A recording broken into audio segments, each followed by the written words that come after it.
ఆచార్య భద్రరాజ కృష్ణమూర్తి తెలుగు భాషా చరిత్రలో తెలుగును 4 ప్రధాన భాషా మండలాలుగా గుర్తించారు. పూర్వ మండలం శ్రీకాకుళం, విజయనగరం, విశాఖపట్నం. మధ్య మండలం ఉభయ గోదావరి, కృష్ణా, గుంటూరు జిల్లాలు.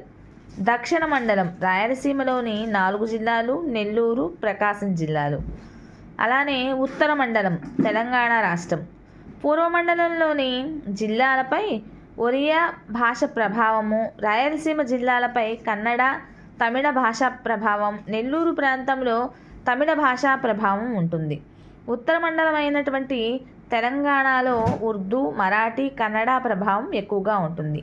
పూర్వ మండలంలోని గుంటడు, గుంట అని తెలంగాణలో పోరడు, పోరి అంటారు. ఆంధ్ర ప్రాంతంలో చేశాడు పదం రాయలసీమలో చేసినాడు, చేసిండు